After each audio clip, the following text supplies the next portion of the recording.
You're listening to So You Want to Start a Business podcast, and I am your host, Ingrid Thompson. And today we have another amazing businesswoman on the show. Brooke Lively runs a business called Cathedral Capital, and she sort of started it by accident. And in today's episode, she tells us how that happened and what she does and the lessons she's learned. How many successful businesses are started by accident? Hello, and thanks for being here and for spending your precious time listening to this podcast with me and my guests. Business, and especially the financial side of business, has become overcomplicated, and I aim to simplify it. And Brooke is certainly on this same path, and she has some real tactics and things that we can do to share with us today. My business is healthynumbers.com.au, and I'm on a mission to help every business owner understand how money works in their business, because I believe everyone deserves to be financially savvy, especially when it comes to understanding how money works in business. In this podcast, we meet business owners and we delve into their wisdom and their lessons learned to offer easy business life hacks and debunk the common business myths. I'm keen to give you tangible, tactical tools, tips, and tricks to revolutionize how you build and grow your business. My mission is to help small business owners find lasting financial safety. I wrote the book, So You Want to Start a Business. This book helps you understand the business fundamentals and find your level of financial safety. This book is the only advertising on my podcast, and pretty much every day someone somewhere in the world buys a copy, either for themselves or for someone they know starting a business. So if that sounds like you, head to wherever you buy your books online or find your local independent bookseller and order your copy. Now, let's listen to Brooke Lively. Hello, and here we are today with Brooke Lively. Brooke, hello and welcome. Hello, Ingrid. Thank you so much for having me. I really appreciate it. Oh, we love having you here. And Brooke and I have been chatting for some time, actually, so we better get started. So, Brooke, tell us first, where in the world are you right now?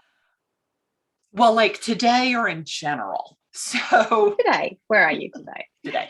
So my company is based in Fort Worth, Texas, but we were a virtual company long before work from home and virtual was big. So at the moment, I am working from Aspen, Colorado.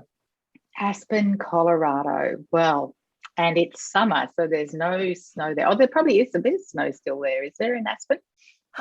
There's really not. There are a couple of patches when you go really up on the Continental Divide in like a shady spot, but no, it's pretty warm here. It's pretty warm, and I'm talking to you from a very warm and comfortable Sydney. So let's go. So how do you describe your business? What business are you in? That's one of those questions you're supposed to have off the tip of your tongue. I know, it's a pesky question. That's why I sort of say, how do you describe your business? So how do you tell people about yourself? So really what we do is we help make small companies more profitable. And that's what we do. We know that you own a successful business, but you probably started that business from a point of passion and not because you wanted to run a business. You don't necessarily have the education or training to run the business. And what happens is you end up feeling frustrated and stressed, and everyone's looking at you as the person that has all the answers. And we really think that you deserve to own a business where you are confident in making the decisions you need to grow. And we do that by serving as a bookkeeper, accountant, and fractional CFO. Yeah, it's a huge, and you do everything. You've got quite a big business, Brooke. When did you get started? Again, a question I should probably know off the top of my head. So about 7 years ago. Okay. And why did you start your own business? Because, when we were chatting earlier, you were talking about, having worked in other businesses and you ran your dad's business.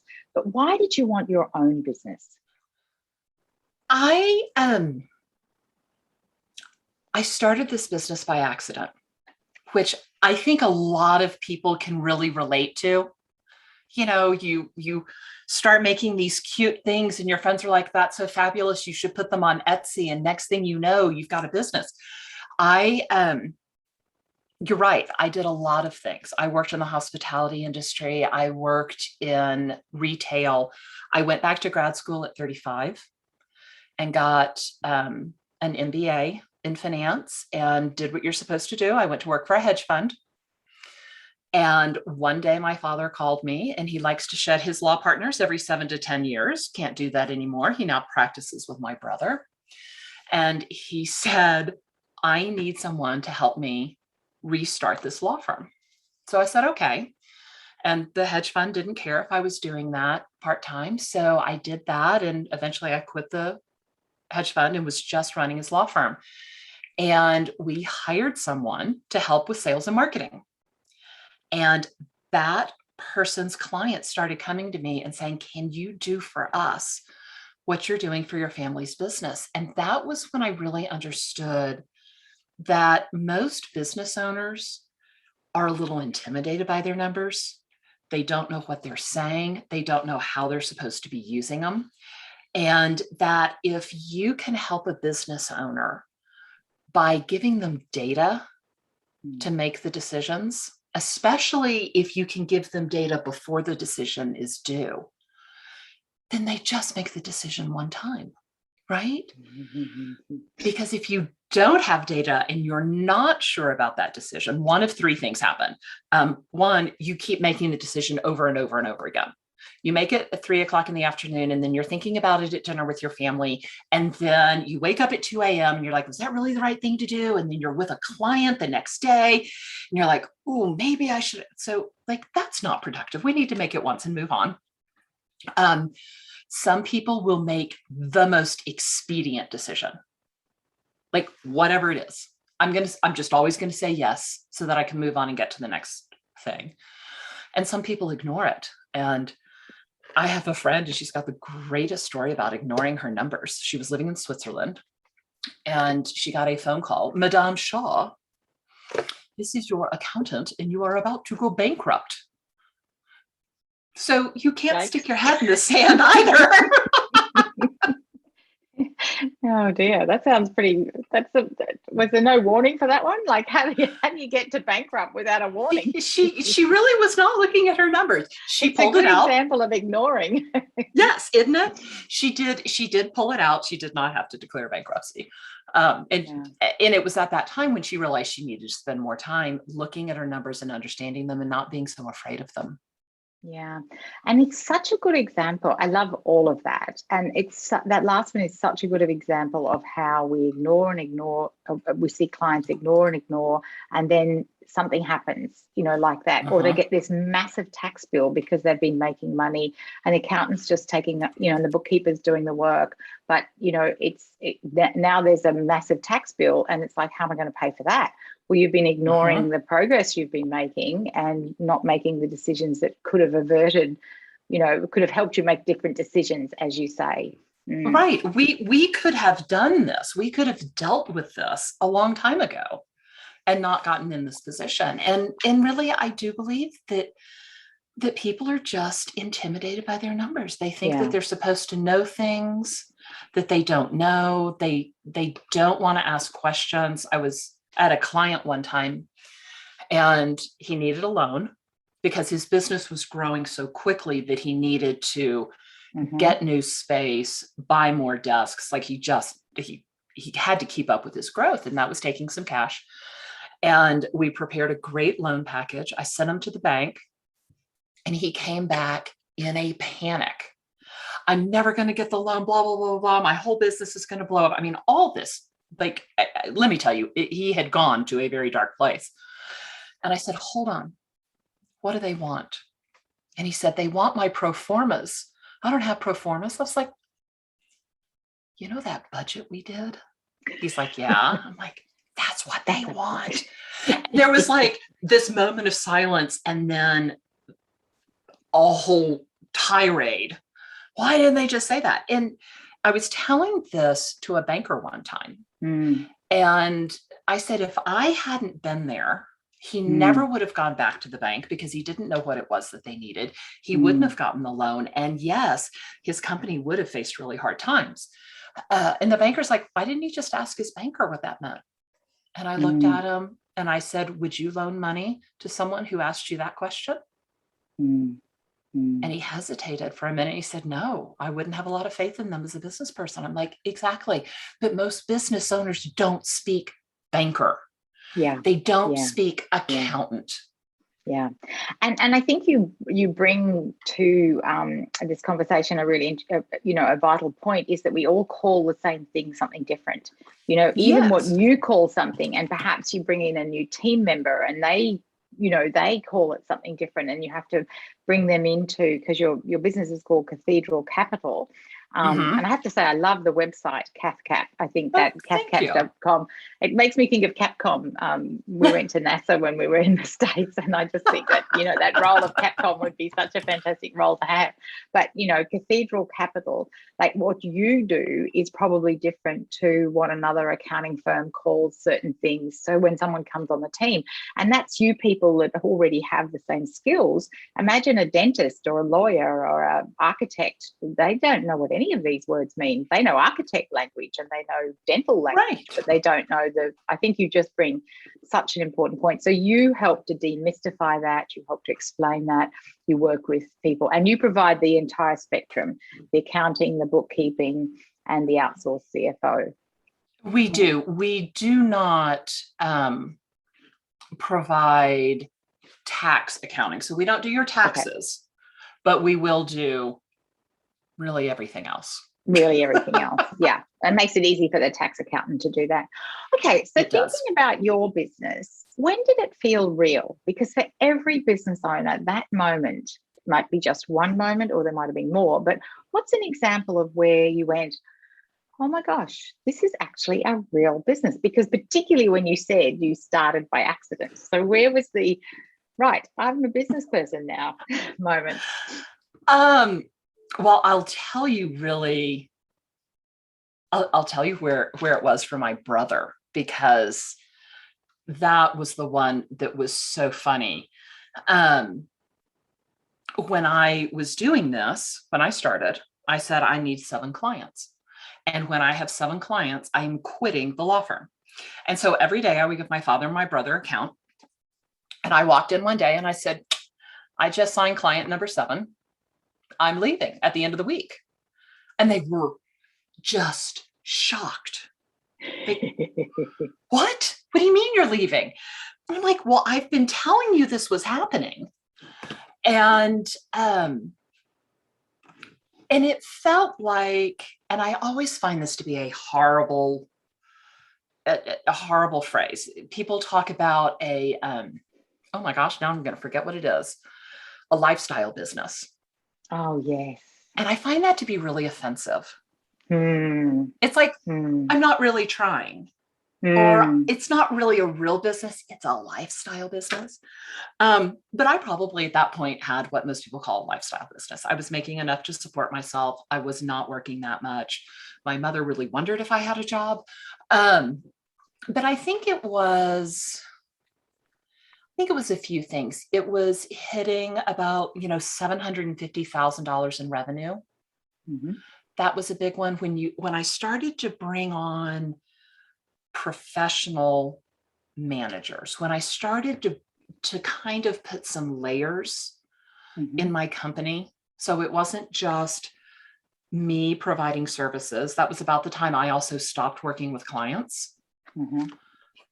And so I think it was kind of a few things. It was more financial security. I think it was when the structure of my company started to change, when I stopped working directly with clients. Yeah. And I say I don't work with clients. I am incredibly familiar with what's going on with all of our clients. Yeah. Yeah. But I am not their dedicated CFO. Yeah, you're not the dedicated person, but you're their person because you're in charge of the whole business. Yeah. You're there. And I know what's going on. In fact, there are times when I know what's going on with a client before the client knows, and they're like, how did you already know that? Like, well, that's because you're good at what you do. I am in the middle of everything, baby. Yeah. And that brings, okay, so that is a beautiful segue into the next question, because I want to talk about money and pricing and financial viability. And I know that's a big topic, but you've just talked about something there that is value.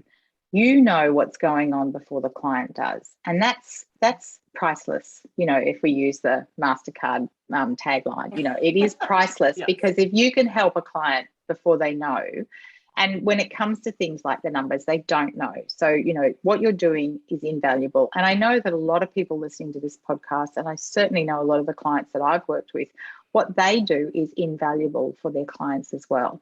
How do we get the pricing right for that? How do you think about the pricing? Not what do you charge, but how do you get the pricing? Because you know that this no amount of money is really the right amount of money for what you do. How do we get pricing right? Because that's a big sticking point for a lot of people who love what they do, who accidentally start a business, whether it's a craft or a service. I think the hardest part, especially when you're starting, everyone on earth has special talents, right? There are things that are so easy for me and so difficult for you. And there are things that are so easy for you and are so difficult for me. And I think the first step to pricing is recognizing that even though it's easy for you, it has an immense amount of value for other people. That's the first way. And when you first get started, there are a whole bunch of different ways. There's one way to do pricing that says, I want to make $100 a year and I want to work. Okay, so now we're going to do math. So I have to get out my handy dandy calculator. So I want to make $100 a year. Oh, we're going to make it easy. And I want to work 50 hours a year. Mm-hmm. So about 4 hours a month, right? So you need to charge $2 an hour. How much you want to make divided by the amount you want to work. And that's a really basic one. And as you grow, you get a little bit more sophisticated and you start to understand what your value is. And you start to look at some other people that are doing the same thing. And you start to look at the results that you're getting for your clients. And that tends to give you more confidence, because really pricing is about understanding your own value and having confidence in that. And then you get to a place, which is where a lot of our clients are, that especially when they're pricing flat fee things. So let's take a business coach. They're going to take on a client, they're going to charge a flat fee, and they know that they're going to work with them they're going to have one call every week for 1 hour. Okay, so we know we've got 4 hours into this client. And we also know that it takes about 15 minutes beforehand to prep and about half an hour afterwards to write notes. And then we know that there's usually about an hour and 15 minutes worth of other work there. Okay, we're now at 12 hours. Most people would say, all right, if your billing rate is $50 an hour times 12 hours, you should be charging $600 an hour for this. We take it a step further. And I really learned this in Las Vegas. I know, see, you all are just listening to this and I can actually see Ingrid's face. And her face just said, wait a minute, you're going to teach something from Vegas? So when you go and gamble in Vegas, the house wins between 0.05% of the time and 0.5%. So 50.05% of the time or 50.5% of the time, I think are the numbers. So it's a very small percentage that they win. But by bumping the odds up just that little bit, they're able to make a lot of money. So we do the same thing when we're looking at flat fee pricing. So think about a bell curve, right? I'm taking you back to high school mathematics, and the average is dead center. And then you've got those two little flappy ends on either end, and they're called the tails. And Ingrid, I know you've experienced this. You have a client that you think is going to be totally normal, and they just eat your lunch. Mm-hmm. They are the neediest people on earth. They're on the phone all the time. You're like, oh my gosh, they sit on that right-hand tail. And then there are the other clients that you say, I'm going to do this project for you. You think it's going to take 10 hours. It takes, 15 minutes. You still get paid the flat fee. You're like, yes. Okay. They're sitting on that left-hand side. You want to make sure that you make money. And I don't know why statistically it's not supposed to happen, but in real life, it seems to. Those people who eat your lunch are much more common than the ones you get done really quickly. Yeah. So if we know that it's going to take on average 12 hours and we charge $50 an hour, which is $600, we want to take that and bump it slightly to the right. We want to add an extra 20%. And here's what that does. It gives you a little bit of insurance against those people who eat your lunch. Yeah. Yeah. That's And such a great way to explain it. Yeah. Yeah. And here's why we do it. He who assumes the risk also gets the upside. Yeah. So if you're going to flat fee something with a client, yeah, you are assuming the risk. Yeah. Because they're just going to pay their $600 no matter. I mean, it could take you 400 hours to get it done and they're still going to pay their $600. So because you assume the risk, you also get the upside, which means that you're going to charge $600 sometimes. And, the cost of getting it done is going to be $30.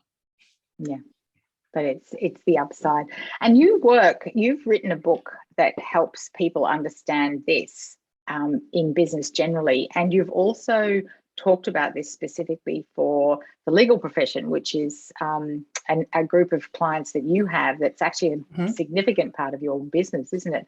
And is that how you talk to them about their charging as well? Because attorneys do a flat fee business, and this is, whether it's a dentist charging this much for a procedure, a physiotherapist charging, a flat fee for a certain number of sessions, how the pricing works. Is that the premise of your business and the book that you've written? If it's flat fee, yes, that's absolutely how we do it. Yeah. There are a lot of people that charge hourly. Yeah. And so we look at different ways to charge hourly. So if you are charging hourly, we always want to make sure that a billable person, whether it's you or somebody on your team, that we get a 3 to 5x multiple on the cost of employing them. So if it costs $100 a year to employ them, and they are going to bill, you're going to get me started on this whole other thing. So full-time is 2,080 hours. Yeah. Okay. People are going to go on vacation. They're going to have sick days. But even more than that, you can't bill 40 hours in a 40-hour week. There's what I call frictional time loss. It's the time when you hang up the phone and you have to figure out where you were on that other project you were working on. It's the time to go get a cup of coffee. It's the time to go to the ladies' room after you had a cup of coffee. Like there's just there's the time when you're wandering around the office looking for something.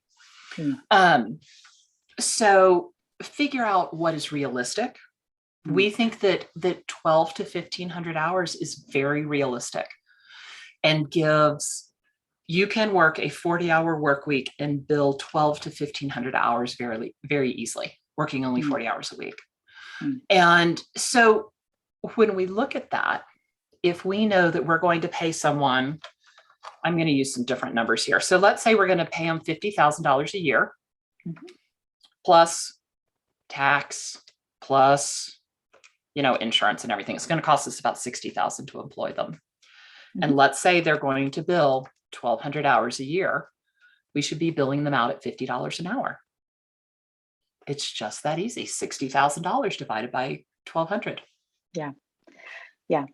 So how do you account for then, just because we are talking numbers? So you said you've got this hour that you bill, and then you've got this 15 minutes before, and you've got the half an hour afterwards. And, whether it's, a plumber driving to a job, they've got the traveling time. You might only be in the house for 40 minutes, but you've, driven this far. You've taken you an hour and a half to get there. Yeah. And you've had to, get your equipment there. And, whether it's a hairdresser, you might be at the hairdresser for an hour, but, the hairdresser's keeping the hairdressing salon going. And so there's more than just the time. There's the interaction between the two parties. Yes. Do we build that into the price? Because, if you're doing this for an hour but it's actually taking 3 hours worth of time to do it, that hour really has to pay for the other 2, doesn't it? Well, and that's why we say you should have a 3 to 5x multiple. Yes. Yeah. You know, if you are paying that hairdresser $50 an hour to work for you, you need to be billing them out at $150. Yeah. Because that pays for your time as the owner to run the business. Yeah. That pays for the rent. That pays for everything else. We run companies based on the rule of thirds. Yeah. So of your revenue, after cost of goods sold, 1/3 goes to pay your employees, 1/3 goes to overhead, and 1/3 goes to you as profit. Love it. That's such a great, I know. It's such a great, yeah. It's a great way to think about it. And so if it's an individual business owner, they can apply all of that the same. So if you're an individual, like just cycle back for 5 or 10 minutes and just listen to all that again. Because I think what Brooke is talking about here, I know it's math and it's a little complex, but it's actually quite logical. Okay, let's talk back about your business again.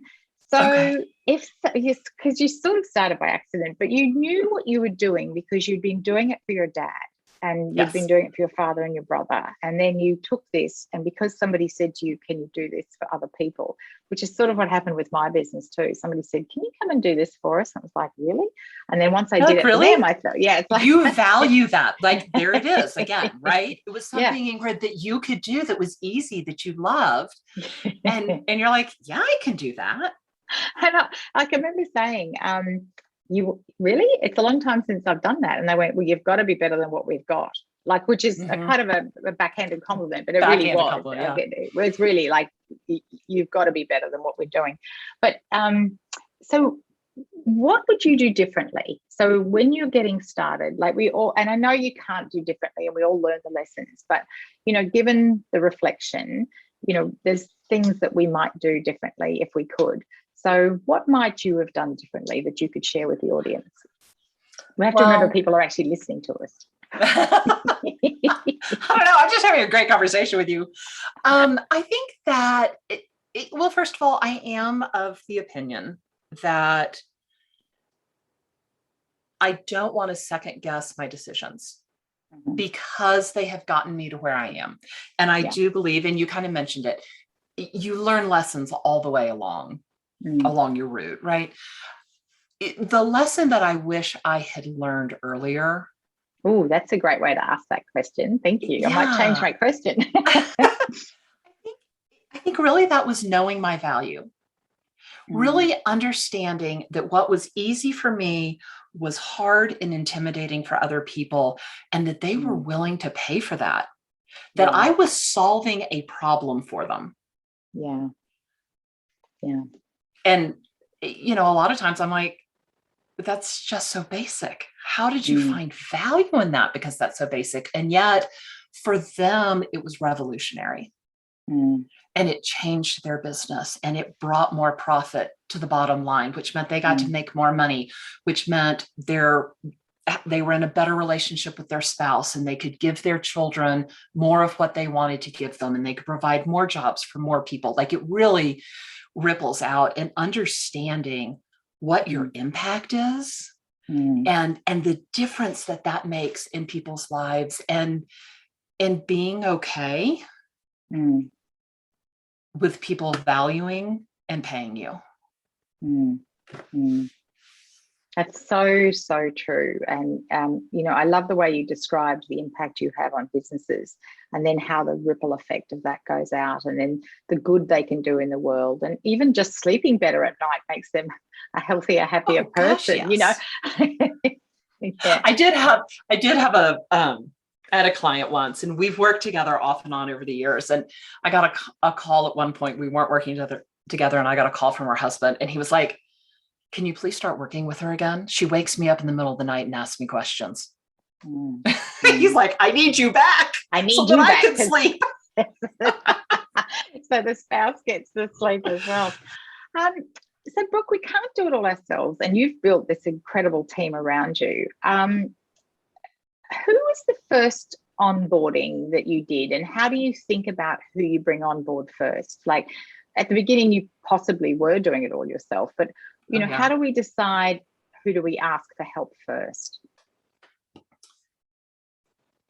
I think it's really so, because I have this history in the legal field. They write down everything they do during the day.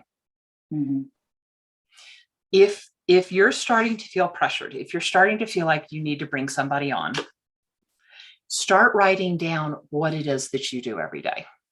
And next to that, write down who else could do that. So in my case, when I would write things down, I'd be like, oh yes, this has to be done by a CFO. This can be done by a bookkeeper.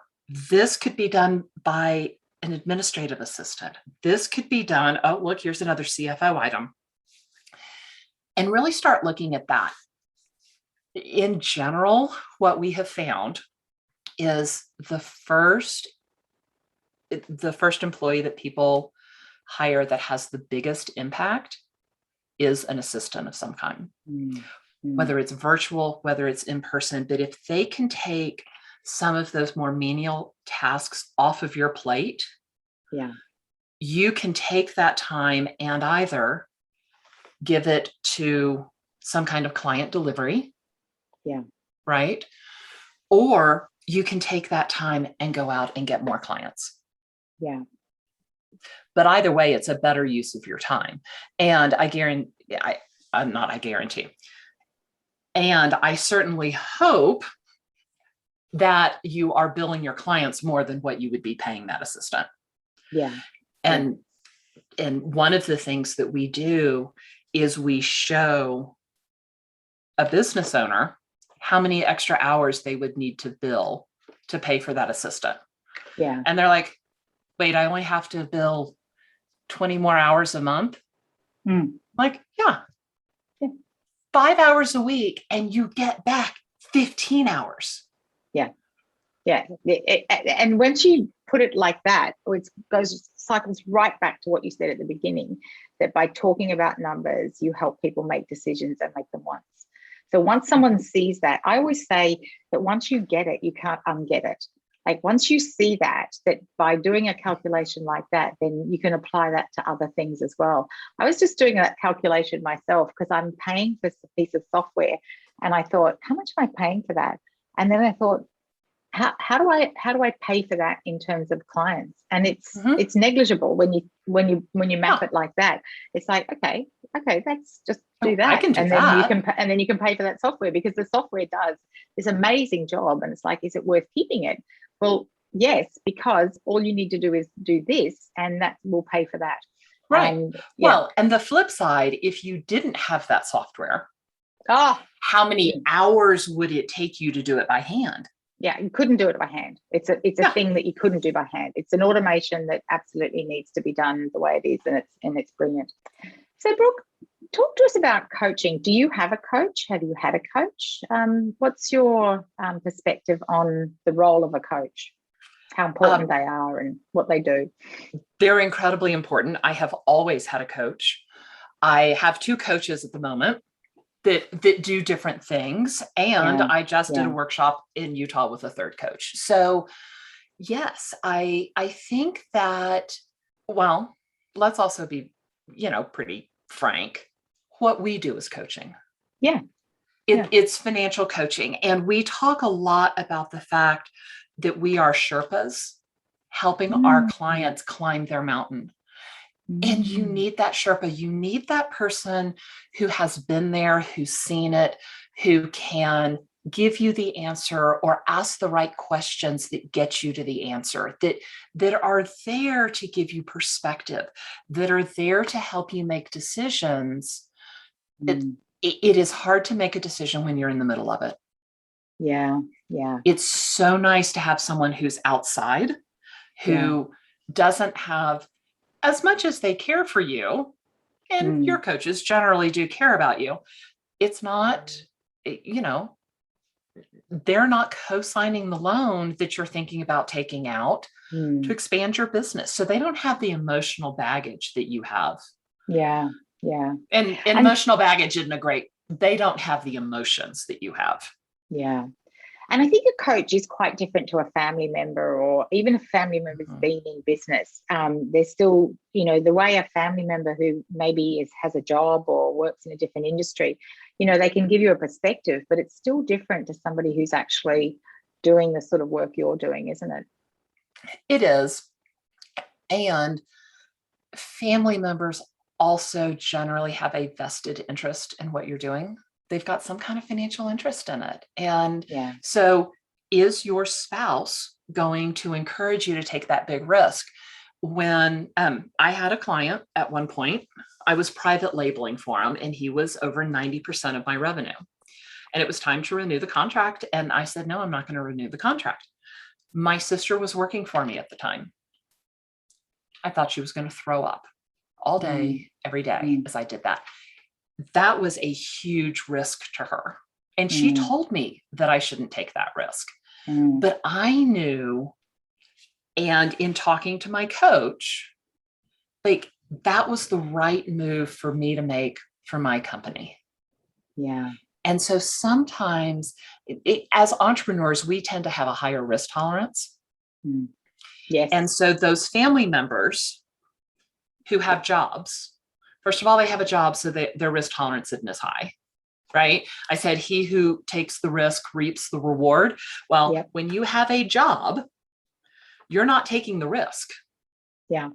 So there's not as much upside there. So, they're already more risk averse.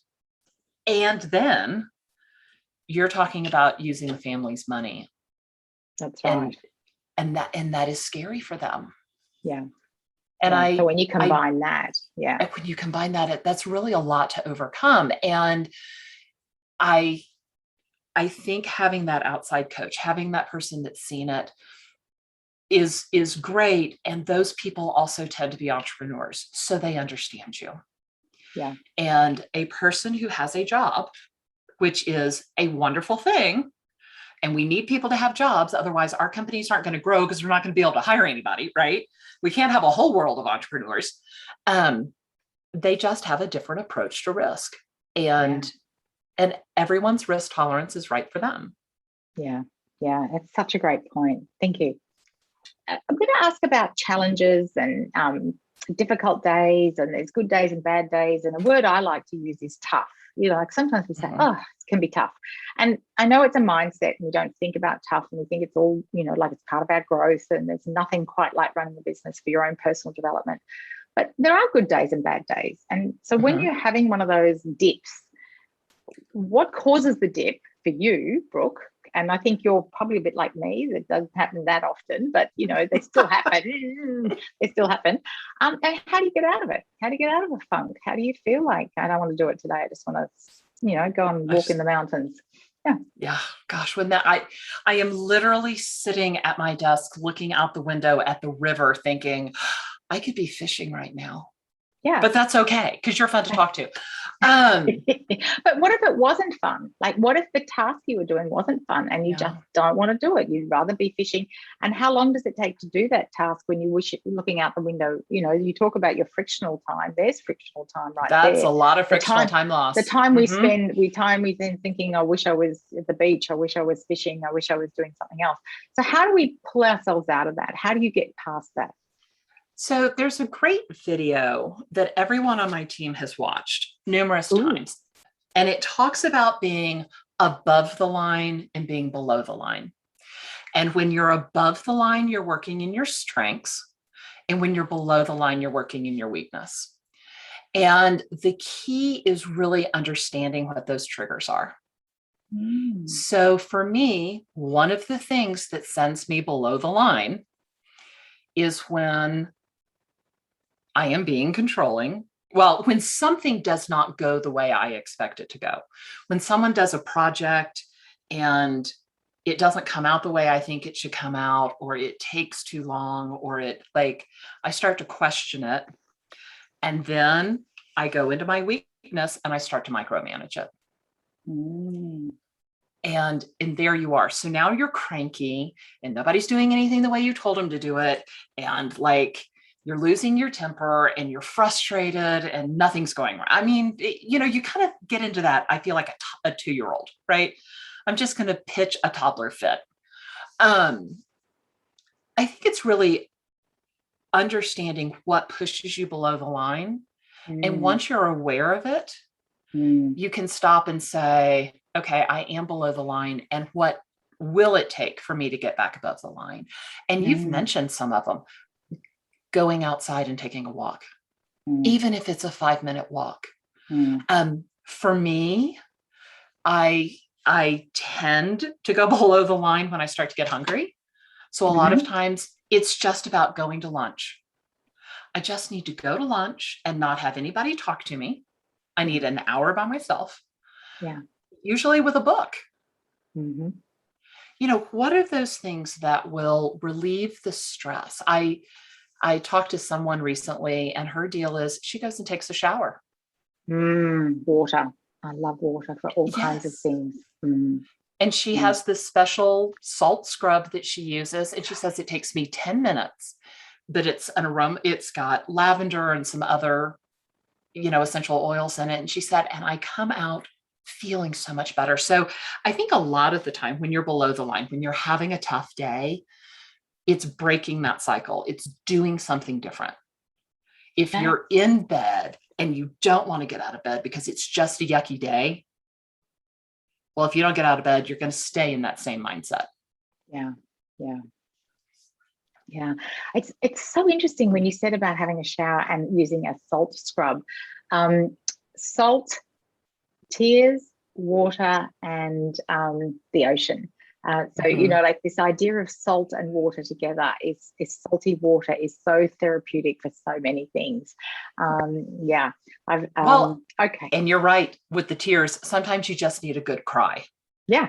And, it's so when you talk about below the line, a lot of what you were describing there was that concept of unmet expectations. And we set up so much expectation.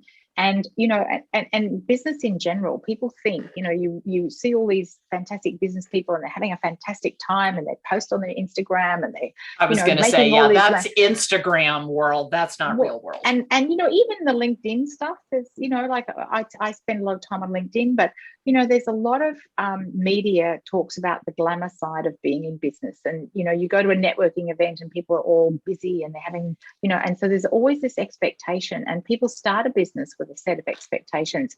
There's still boring jobs to do. There's still the drudgery. There's still the admin. There's, and that is enough. All of that pushes us down below that line because unmet expectations is a huge issue in so much of life. But when we're talking about business, I need to get the link to that video. I think I need to put that in our interview. I will see if I can find that video. It is a great video and it's short. It's like 3 minutes, but I'm sure it's easy to Google up below the line, above the line. Yeah, right. Probably. Yeah. Yeah, you're right. There is drudgery. I don't think that people talk about it. I think they put out that Instagram perfect, and it's not. It can be extraordinarily hard. There are days when you don't want to get out of bed. There are nights when you're still at your desk at 10 p.m. and Sunday afternoons and, all of that. Yeah.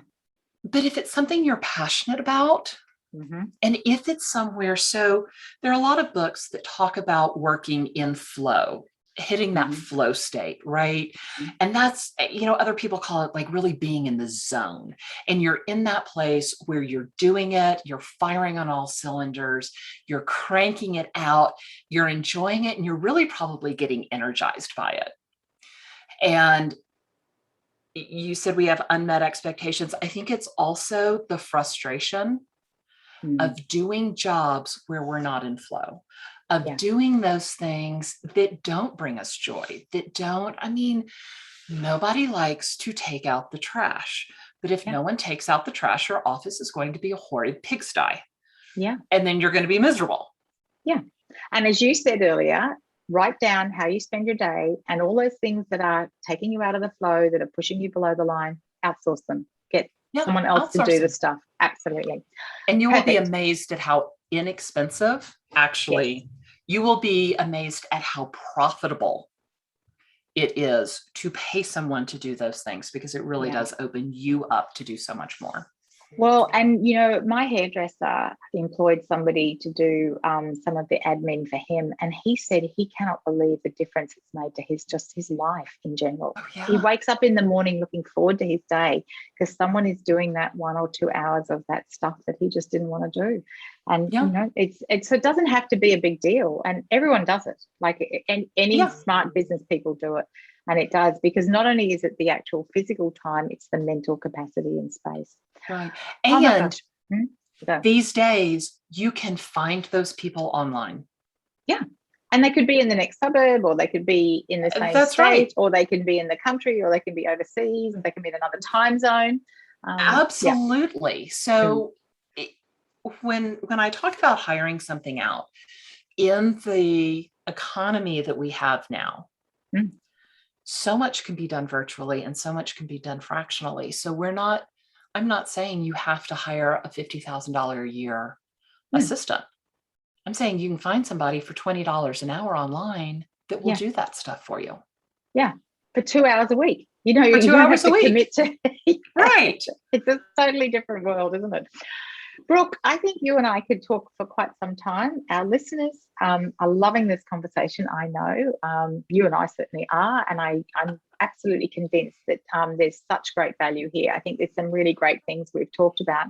If we just bring this together and just bring it to a close, is there anything else you'd like to add to someone who is in the early stages of business or thinking about getting started? What would you leave us with, Brooke? Things that I think that give yourself grace. Starting a business is full of ups and downs, highs and lows, major wins and setbacks, and give yourself some grace and realize that every time you have a fail fast and fail forward. What is the lesson you can take from that? May not feel great. However, that's the only way we get better. In the beginning of this conversation, I told you about Madame Shaw, who was going to, got the call from her accountant about declaring bankruptcy. That was a failure. That was not a feel-good moment. No. But she learned that lesson. Yeah. And she said, okay, what do I need to do better next time? And I think it's give yourself the grace to learn the lessons. That's extremely powerful, given what we were just talking about. All of that last part of the conversation is that there is the below the line, there is the stuff we don't want to do, and just give yourself the grace to learn the lessons. I love that. That's just terrific. Thank you. Thanks so much, Brooke. Thank you. I love what Brooke says right there at the end. Give yourself the grace. Starting a business is full of ups and downs, highs and lows. And every time you have a fail, what can you learn from that? It's not pleasant and it doesn't feel good at the time. Learn the lesson. Give yourself the grace to learn the lesson. And if you're still with us, this is one of our longer interviews. It certainly is. I like the way Brooke refers to herself as the Sherpa, helping her clients climb the mountain as a financial coach, helping make decisions from the outside, because sometimes we just cannot see things when we're in it. She goes into quite a bit of detail about pricing, and honestly, I trust you are able to keep up with the math, but if you weren't able to, or if any of it's a bit confusing, certainly contact me or Brooke if you have any questions. Ingrid@healthynumbers.com.au. And I love her rule of thirds, that the revenue after the cost of goods is a third for paying overheads, a third for paying employees, and a third to profit. Love that. She mentions a video about above the line, below the line, the notes, it's in the show notes. So what are you taking away from this conversation today? When we pursue business and entrepreneurship based on core values and deepest integrity, and at the same time build a financially successful business, we live richer, fuller lives. As I always ask, what action are you inspired to take today? Till the next time, thank you for listening.